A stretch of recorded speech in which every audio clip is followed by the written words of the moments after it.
Relatively little is known about the Renaissance painter Giorgione, but now the exhibition that bears his name is telling his story.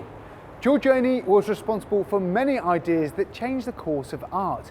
His work is now on display here at the Royal Academy in London to shed new light on a pivotal and yet little understood moment in the history of art.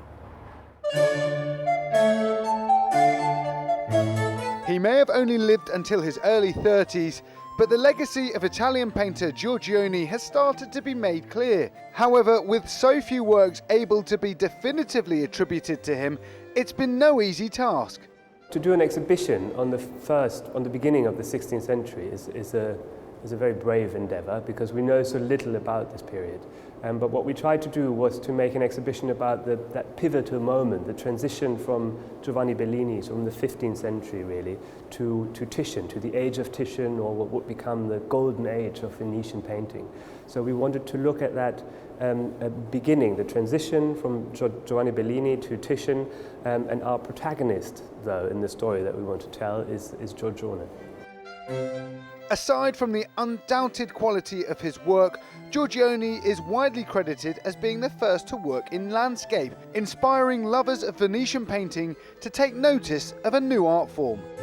Exactly what the story is, we don't know, and this tree here in the centre of the composition is a compositional device drawing our attention to these two figures, but it also takes centre stage, and so the landscape now becomes the protagonist. And at the time, the genre landscape didn't exist, but it's the first time that paintings like this were described, or like the Tempesta, were described in inventories as a landscape with figures.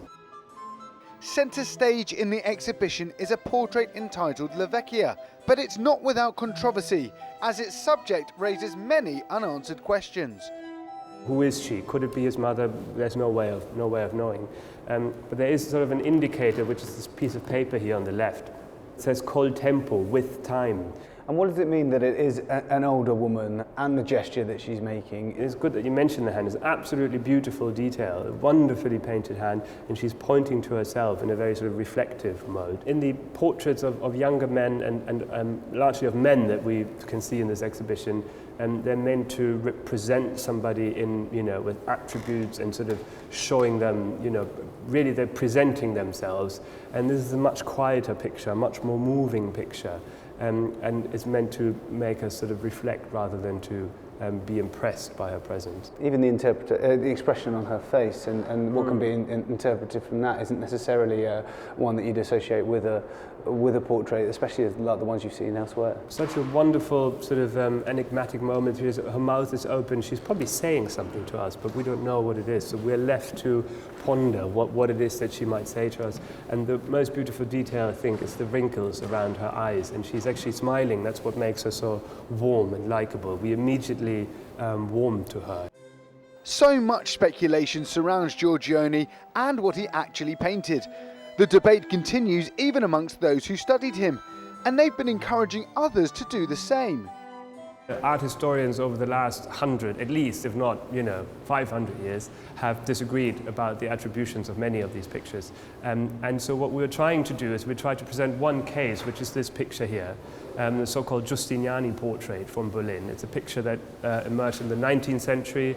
It was identified as a young work by Giorgione and is generally accepted by most scholars.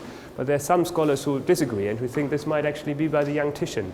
So we've asked two scholars to present their case in favour of Giorgione and in favour of Titian online. 16th century Venice was a vibrant, colourful revolution of creativity, where artists such as Bellini, Titian and now Giorgione had chances to shine. The Royal Academy's exhibition showcases artwork which led to the start of a golden era. Adam Reed, TRT World, London.